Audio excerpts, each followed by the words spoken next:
Welcome to my garage. Today we're talking about my modifications to a US General 44-inch tool chest. This was the original one. They're the new Series 2 out that are 22-inch deep as opposed to 18 inches deep. And that's slightly annoying because they discontinued this and the accessories, and I don't think the new top of the box and side of the box will fit on, so I'm going to have to... I know that's going to be annoying, basically, for me. Anyway, let's talk about modifications. So I went to castercity.com and I bought 6-inch caster wheels. These happen to be high crown ones, which will be a little more maneuverable.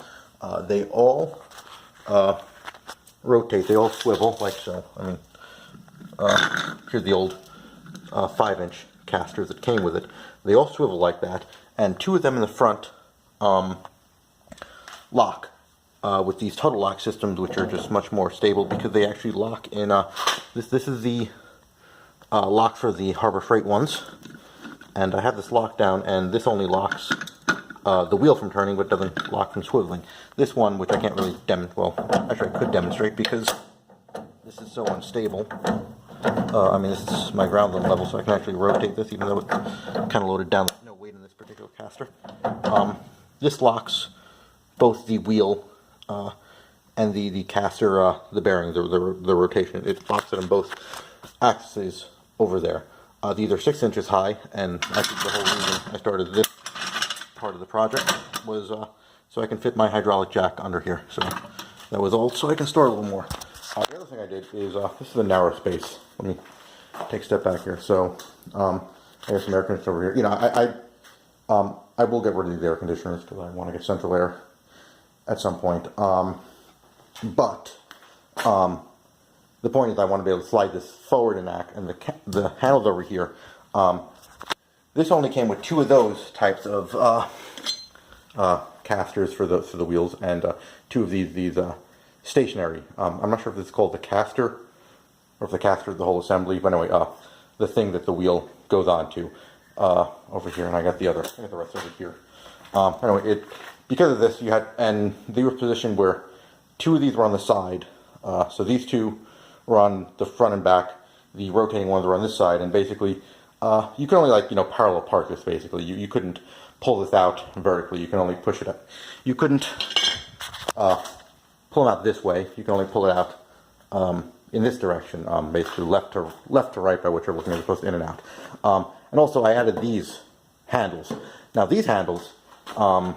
Well, this is these were, actually, after shipping and all, I ended up paying $218 for 4 casters to go in. I think this is a $349 tool chest, or maybe it's $400 regularly. I think I paid $350, but anyway, you know, relatively, expensive casters for a, the cheap Harbor Freight tool chest. These were cheap. I bought these on eBay. I don't know, I paid less than $10 for 6 of them.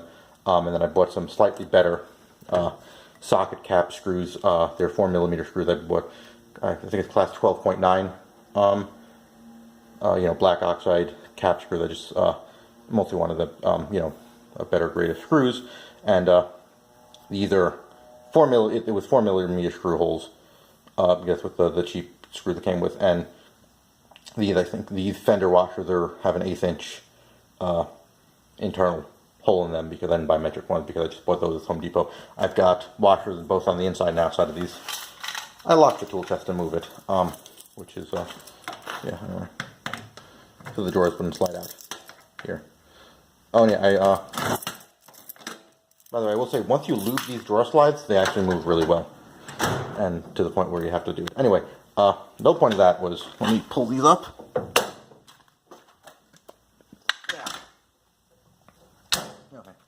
So I pulled both of those up, is now, I can slide this in vertically. I can't do it vertically, but anyway, I can do it. Unfortunately, my garage is very unstable, and I don't want to slam into anything. There we go. My bare feet. Never liked working in a garage with bare feet. Always wear safety goggles when you're drilling metal in. But anyway, I'm very proud of the precision which I measured and did this with only the most basic of tools, with this Husky caliper, which I I think I paid the exact $7.99, the exact same price as the Empire one, except that one I guess is more durable because it's just engraved metal. This has the sticker on it, but I can actually read this because it's black and white, better contrast than reading engraved lines in there. So I actually ended up liking that one a little better. But these, yeah, measuring the 128 millimeter gap between the center of the screw holes over here.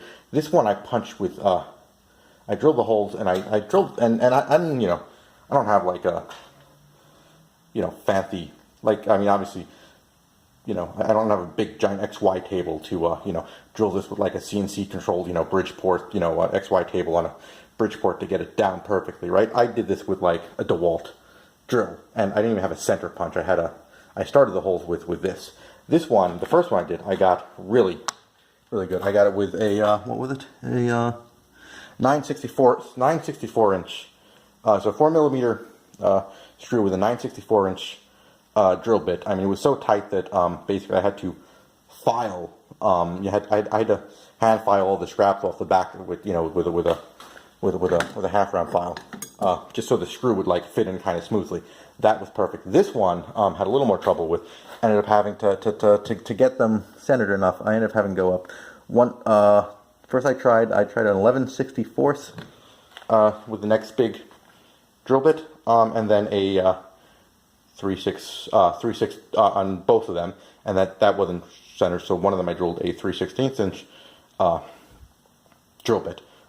So yeah, basically once I did that, then these came in pretty center. I put in the fender washers on both sides of them, so just to distribute the load as I pull this off. This seems to be relatively thick steel.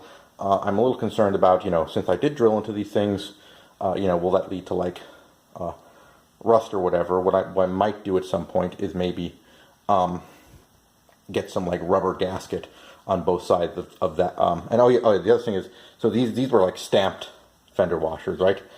So as to prevent more scratching. One side of this, kind of like rounded down. The other side, I guess, I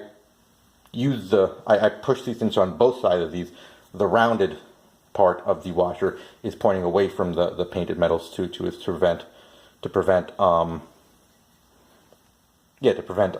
scratching or whatever, right? So to reduce scratching, because if you scratch onto the bare metal, you might get rust. There were some scratches with the, when the tip of the chuck hit in there, so there's some scratch in there, so I am concerned about maybe that might start to rust. It's not the most damp, but it's not the most dry in here, so maybe at some point, and I did hit the back with a file, so if I ever, at some point, if I ever flip this over again or take this apart, I might, look at that for rust, for painting that out. I do want to maybe like reinforce the bottom or something at some point, to deal with stability or what have you. Oh, the other thing I noticed, so a lot of people say these things are rust buckets. They tend to get rusty. I think I figured out why. Right under here, if I can get here. So if we can, here, let's do that.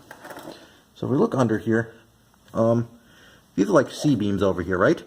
And I guess this isn't powder coat. It must be sprayed on. I can't get you a picture. Oh, and yeah, just to add a little bit more height, I used an old cutting board. I cut it up into these are, by the way, if you ever want to replace these, 4 by 4.5 inch plate on the casters. Standard size. They use 10 millimeter bolts instead of the 3/8 inch bolt, but that's 10. They fit in the standard bolt holes just fine. But anyway, I guess this isn't powder coated. It must be like spray painted, because in the crevices on the underside of this, in the very corners, it's just bare metal basically. So that's why it doesn't. Basically, because they don't powder coat this, they don't, and because they, I guess, paint it before they weld it all together, which I guess you have to. That's why these things are rough. There's exposed metal in the bottom. I did spray paint some of that to help mitigate that a little bit. I couldn't get in all the corners. What I think I'm going to do is, next time I do take this, I would like to, at some point, get like some angle irons to reinforce the bottom to make it even stronger. Not that I have a lot of tools in here at the moment. I'm going to have, fair share, wrench drawer, mostly empty, bunch of wrenches, there. This I actually have some pipe wrenches and stuff to put in here that I don't do now. Anyway, the point being is, yeah, I would like to just reinforce this with some angle iron and get some scrap angle iron, and also so I can put some more stoppers on it to, you can get like just stopper things to make it more stable, because I would eventually like to bolt a vise into this, even though I have, I normally mount my vise, but I've taken that vise down to refinish it, and then my workbench got all filled up. But yeah, you know, whatever, I want to make this more stable as time goes on. You know, make this, you know, more skookum. So yeah, I guess, yeah, my point with all that is, yeah, the next time, at some point, this will be taken apart again. I'm gonna, you know, try to, I have some Rust-Oleum, you know, you apply with a brush, that I'll just apply that to the crevices or whatever to make sure that doesn't rust. Anyway, yeah, so that, just want to share that. I'll post stuff on YouTube. I always say I'm going to add links to things that I never do. One day I should go and curate my YouTube stuff.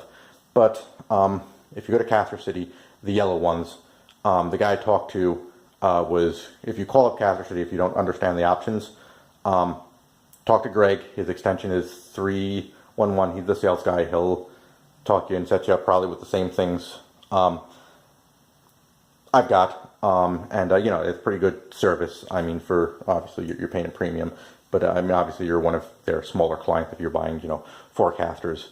But anyway, you know, call them up. It'll be fun. Anyway, thanks for watching. That was my rambling on about my awesome tool chest. And have a great night.